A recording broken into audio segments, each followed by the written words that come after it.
Hey guys, and welcome back to the J2O channel. And this is your review of Real Madrid 2, Chelsea 3.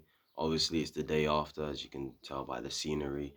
I just needed to record this the day after because every single emotion that you can think of, I went through in that game. I was angry. I was full of joy. I was just so drained emotionally, physically, mentally. That game was so crazy. And before I even start, like, the performance today, Thomas Tuchel, just back him. It's the first thing I just want to say. Back Thomas Tuchel, man. The guy just coached a 5-0 win, bro. Yeah, because it really should have been 5. He coached a 5-0 win.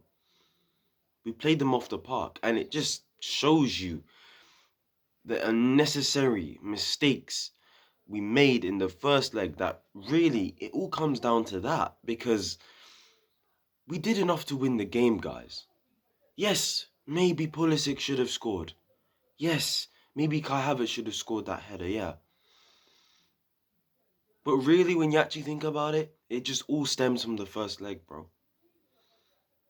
You know, the Mendy mistake, the Benzema goal was fake. The first one, what a header. And I saw a stat where we had 49 shots over the 2 legs. Yeah? Combined. 49 shots, people. They had 18 in total, bruv. Over the 2 legs, 49 shots for us, 18 for them. And the aggregate scoreline is 5-4. The XG for Chelsea was 4.58. Theirs was 2.58. That just tells you that the first leg really was the reason we're just out. Because that performance last night was magnificent. It was such a joy to watch the football we're playing, the attacking game plan, the way he used Ruben. And I'm not gonna lie, bro, it was probably the best 90 minutes I've watched us play in a very long time. I don't remember the last time we put up a performance like that, bro. Because the thing is with Chelsea, we're not actually good at chasing games. That is why I put that performance like up there as one of the best I have seen. Because one, it's at the Santiago Bernabeu, ladies and gentlemen. We were the first English side to go there and score 3 goals. No English side has ever done that, bro. No English side has ever done that. We nearly made history last night, people. You know? I said how Real Madrid from these positions, they normally get through. Yeah? Because the only team in recent times that have gone there and ended up going through after losing in the first leg at home was Ajax. Remember?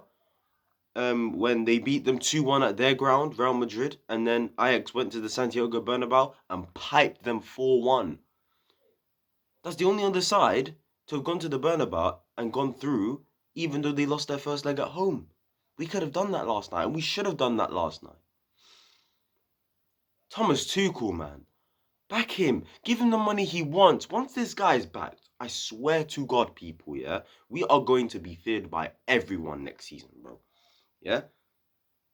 He has to get backed, bro. He has to get back. There's no excuses. There's no ifs. There's no buts. There's no maybes. Anyway, let's get into the lineup. And obviously, he decided to play Mendy in goal. He decided to play back three of Rudiger, Thiago Silva, and Reece James. RSC was like, Ruben Loftus-Cheek was the right wing back. Alonso was the left wing back.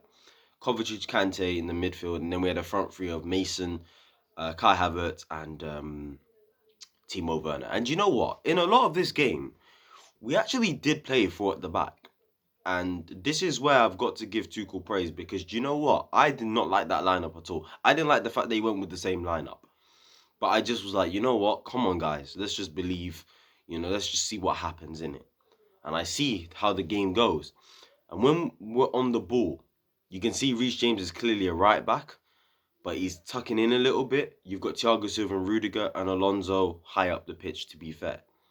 And then you've got Ruben Loftus-Cheek, bro. And for me, he was the key as to why we were able to break Real Madrid down and actually able to get the ball forward, because he pretty much sort of used the same tactic that Ancelotti used on Valverde. And it caused trouble for them. The positions he was picking up in behind Casemiro and Toni Kroos was very, very good, and you saw it in that first goal.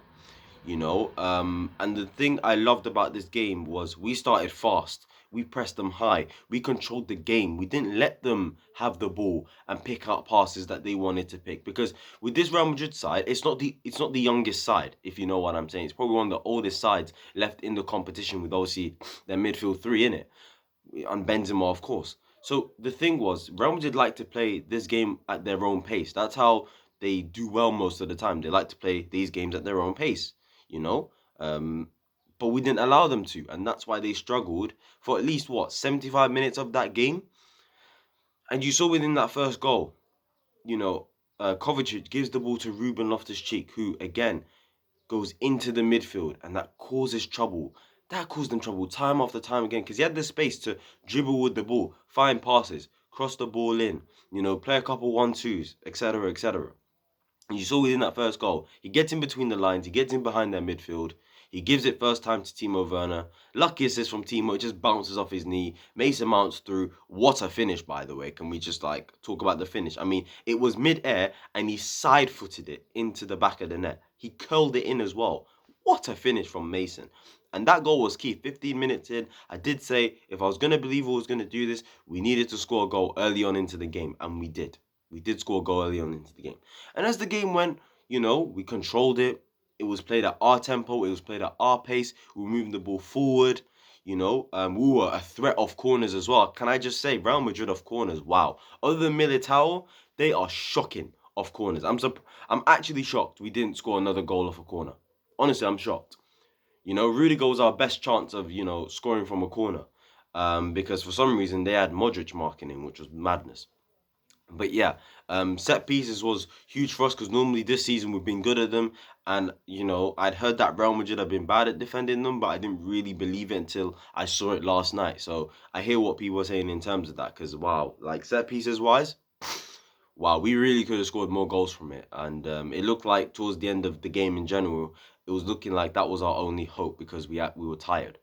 But yeah, it was a good first half, man. It was a very, very, very good first half. But we all knew that we had to get that second goal as soon as possible, because this was my worry about the game.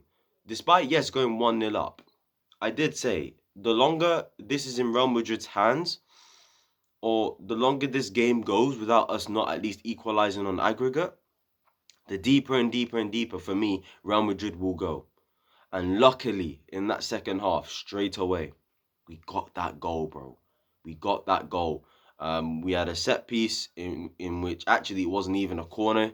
Reece James hit it. I thought at the time it was a corner. Everyone else thought it was a corner. And then obviously we had the corner. Mason Mount whips in a very good ball in. Rudiger just gets past Modric so easily. He has a free header into the bottom corner.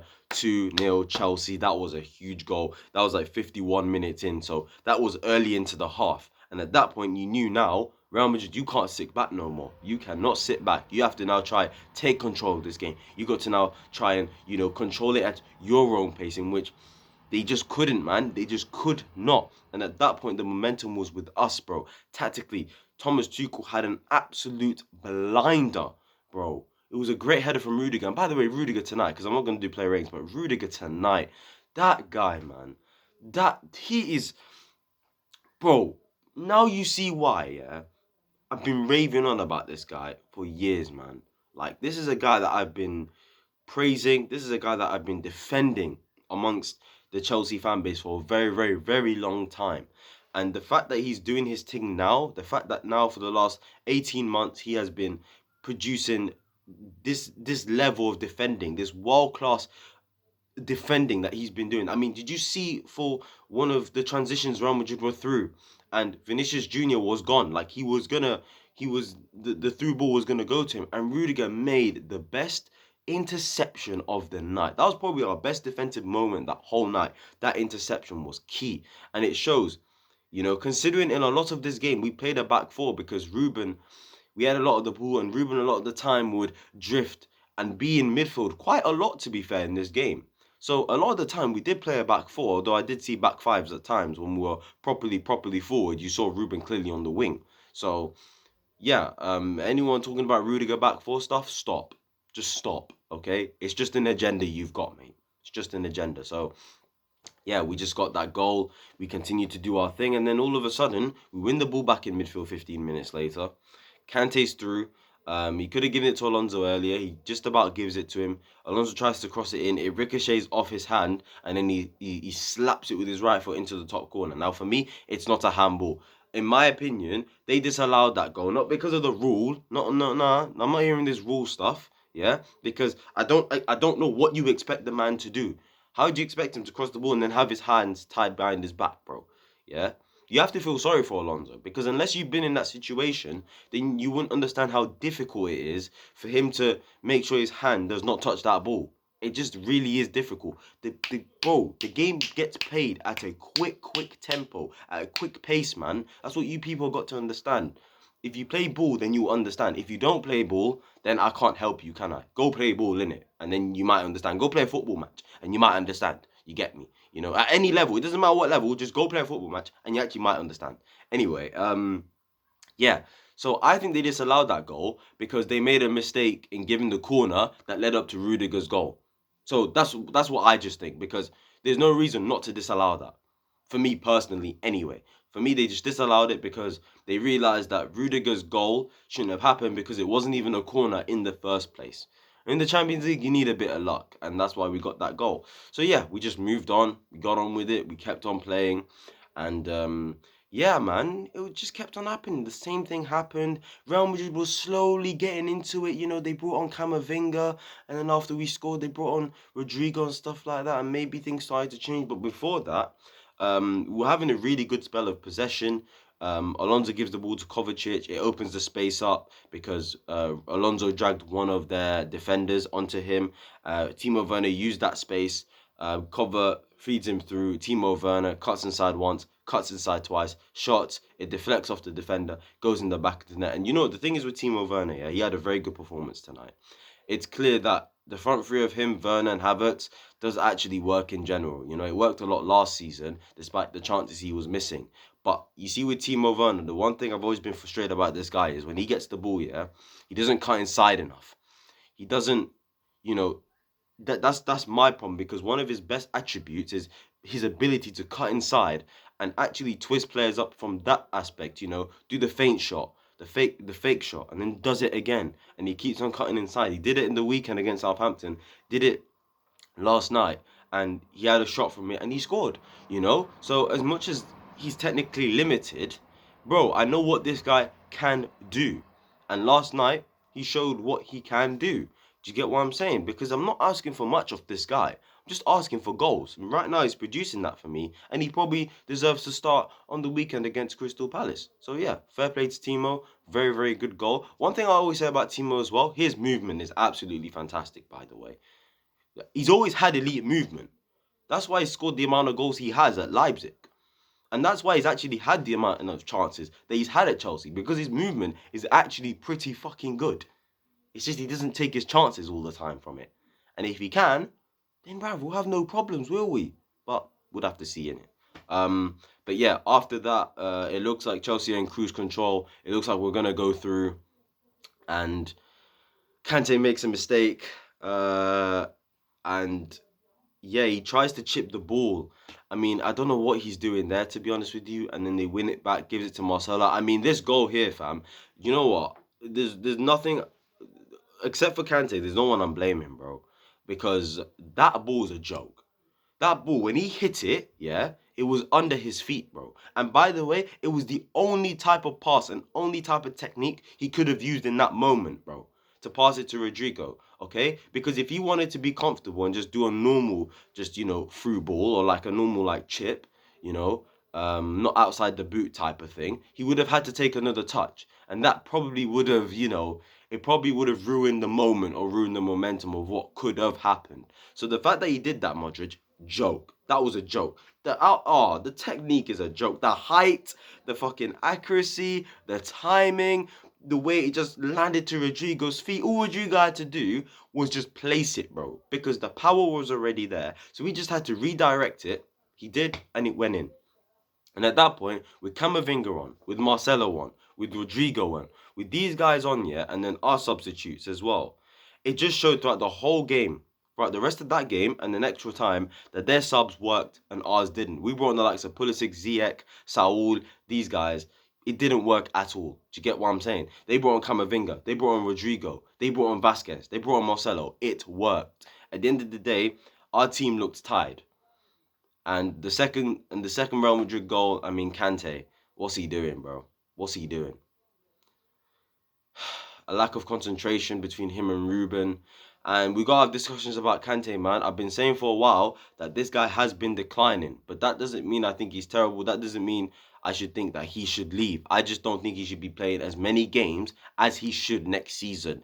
We need somebody of his profile that can come in and play the Premier League games that Kante wouldn't need to play, if you know what I'm saying. The second goal, though, Vinicius Jr. has all the space in the world. Who, by the way, he wasn't great tonight. I mean, last night, Vinicius. Reece James done him, bro. And at the end, he had one moment of space. He utilized it. Great ball into Benzema. Rudiger slips, so he can't get to him, and he puts in the back of the net, and that is Real Madrid through to the semi-finals. I would say the reason why we're not through to yet last night, the reason why we're not waking up feeling happy, is because one, individual mistakes from Kante, and last week with Mendy and stuff like that, and two, Pulisic should have taken his chances, Havertz should have taken his chances, other players should have taken their chances, and yeah, it's heartbreak, people. That's your match review done. Tell me your player ratings down below. I'm gonna do mine in the comment section, and obviously give me your thoughts on the game as well, and all that stuff. And yeah, Chelsea out of the Champions League, and it is what it is. That's football. It's heartbreak. And yeah, but I'm proud of this team. I'm proud of Thomas Tuchel, and yeah, fair play. Next season, though, we'll be back, ladies and gentlemen. But this season, let's just focus on finishing third and winning the FA Cup, hopefully. Because I'm telling you this right now, if we lose the FA Cup for the third year in a row, lock off the whole thing in it. So yeah, I'll see you guys whenever I see you guys. Peace.